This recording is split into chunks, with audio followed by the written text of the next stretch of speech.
Assalamualaikum warahmatullahi wabarakatuh. Salam sejahtera bagi kita semua. Om Swastiastu, Namo Buddhaya, salam kebajikan. Perkenalkan, nama saya Egy Sugiantoro, mahasiswa ISA Unggul Citaraya, Fakultas Ekonomi dan Bisnis, Prodi Manajemen, dengan nomor induk mahasiswa 20200101301.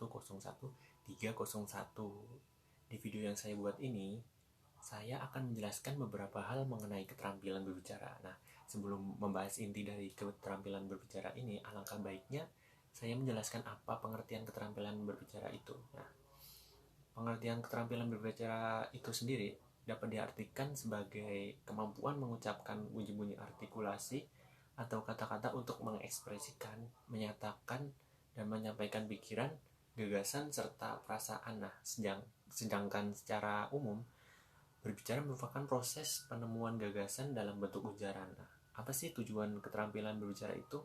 Nah, tujuan utamanya adalah menyampaikan informasi berupa gagasan-gagasan kepada pendengar. Nah, secara khususnya, berbicara memiliki banyak tujuan, antara lain untuk memberikan informasi, menyatakan diri, mencapai tujuan, berekspresi, menghibur, dan lain-lain. Maka dapat disimpulkan bahwa seseorang yang melakukan kegiatan berbicara selain untuk berkomunikasi juga bertujuan untuk mempengaruhi orang lain. Dengan maksud apa? Yang dibicarakan dapat diterima dengan baik. Nah, adanya hubungan timbal balik ini secara aktif dalam kegiatan berbicara antara pembicara dengan pendengar akan membentuk kegiatan berkomunikasi yang lebih efektif. Nah, apa sih faktor-faktor penunjang kegiatan berbicara ini? Nah, sebelum ini, berbicara atau kegiatan komunikasi lisan merupakan kegiatan individu dalam usaha menyampaikan pesan lisan kepada sekelompok orang. Nah, sekelompok orang ini yang disebut juga audiens atau majelis. Nah, supaya tujuan pembicaraan atau pesan dapat sampai kepada audiens dengan baik, perlu diperhatikan beberapa faktor yang dapat menunjang keefektifan berbicara. Nah, yang pertama, penguasaan bahasa. Nah, ini paling penting. Yang kedua, bahasa yang digunakan. Yang ketiga, keberanian dan ketenangan. Yang keempat, kesanggupan menyampaikan ide dengan lancar dan teratur. Nah, faktor yang selanjutnya adalah faktor penunjang pada kegiatan berbicara. Nah, meliputi yang pertama, ketetapan ucapan.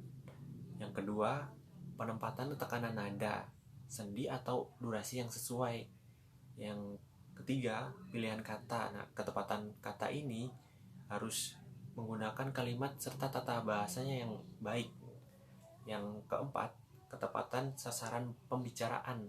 Nah, maka dapat disimpulkan bahwa faktor-faktor yang mempengaruhi kegiatan berbicara ini adalah faktor urutan kebahasaan atau linguistik dan non kebahasaan atau non linguistik. Nah,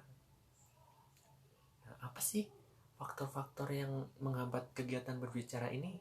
Nah, pasti ada kalanya proses komunikasi mengalami gangguan yang mengakibatkan pesan yang diterima oleh pendengar tidak sama dengan apa yang dimaksud oleh pembicara. Nah, yang pertama, faktor fisik tuh, yaitu faktor yang ada pada partisipan sendiri dan yang berasal dari luar partisipan.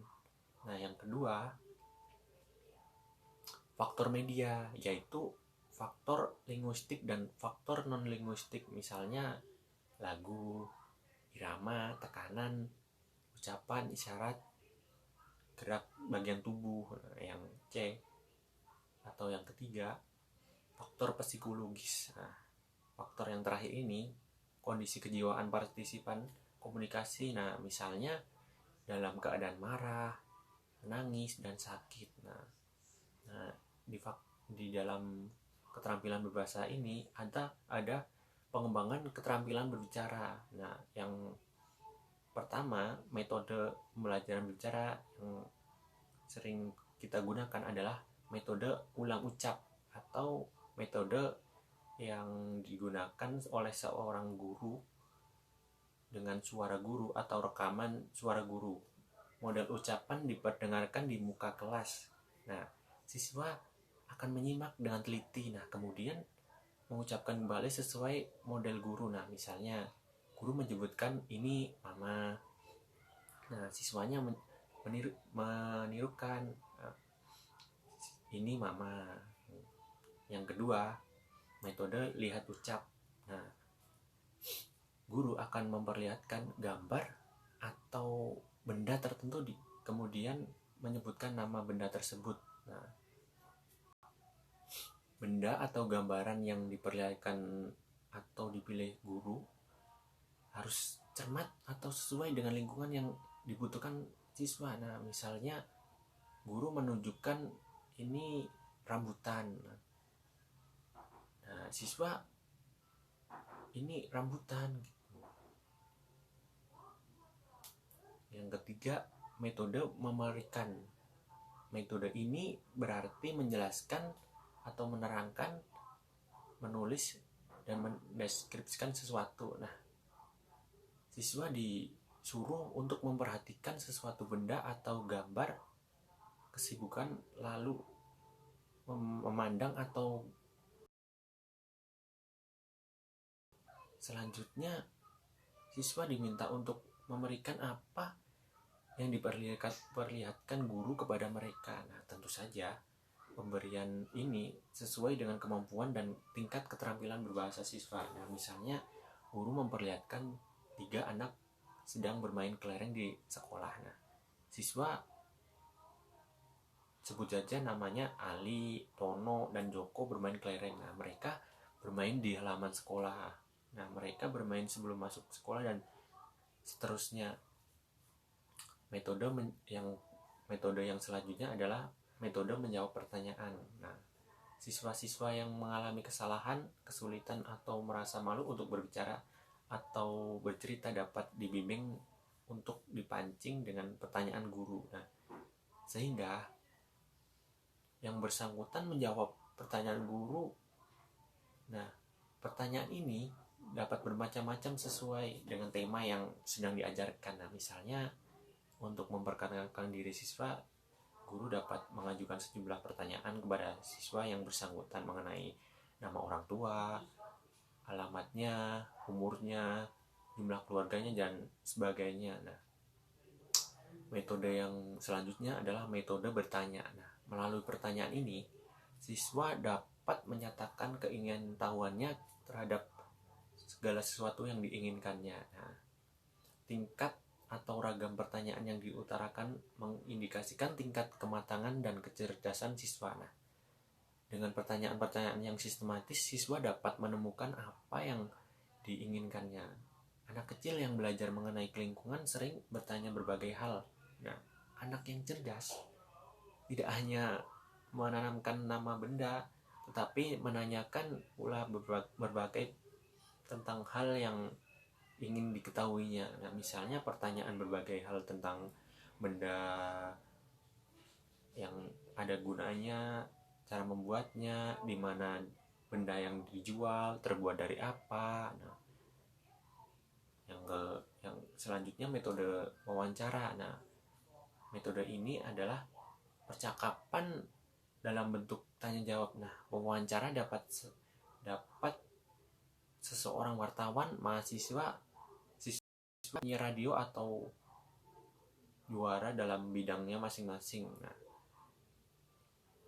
metode yang selanjutnya metode diskusi. Nah, diskusi merupakan kegiatan 2 atau lebih individu yang berinteraksi secara verbal dan tatap muka. Nah, mengenai tujuan yang sudah ditentukan dengan cara tukar-menukar informasi untuk memecahkan masalah. Nah, pada hakikatnya diskusi adalah bentuk percakapan dalam bentuk lanjut. Nah, cara ini pembicaraan lebih kompleks dan lebih tinggi dari percakapan biasa. Nah, diskusi merupakan sarana yang baik untuk mengembangkan keterampilan berbicara ini. Nah, metode yang selanjutnya adalah metode bertelepon. Nah, metode bertelepon adalah percakapan 2 arah atau pribadi dengan jarak yang jauh. Nah, berbicara dengan telepon menggunakan bahasa yang jelas, singkat, dan lugas. Nah, faktor waktu harus diperhitungkan dalam peristiwa ini. Nah, sebab akan mengganggu orang lain dan mahalnya biaya yang harus dikeluarkan. Nah, oleh karena itu, bertelepon hanya digunakan dalam hal-hal yang penting. Nah, misalnya berita mendadak, kecelakaan, perampokan, dan sebagainya. Nah, teknik bertelepon dapat dimanfaatkan sebagai teknik berbicara yang singkat dan seperlunya. Yang terakhir, metode dramatisasi. Nah, dramatisasi atau bermain drama adalah untuk mementaskan lakon atau sandiwara. Nah, dramatisasi memerlukan skenario yang telah dipersiapkan terlebih dahulu. Nah, oleh karena itu, guru dan siswa mempersiapkan naskah, perlengkapan, dan sebagainya. Nah, seperti yang dinyatakan oleh guru, bahwa dramatisasi lebih kompleks dari bermain peran. Nah, lewat dramatisasi, siswa dilatih dalam bentuk bahasa lisan yang berarti melatih berbicara. Nah, sekian yang dapat saya sampaikan mengenai keterampilan berbicara. Nah, ada kurang lebihnya saya dalam berbicara. Saya mohon maaf. Terima kasih atas tetap jaga protokol kesehatannya dan jangan lupa mencuci tangan. Semoga pandemi ini cepat berlalu.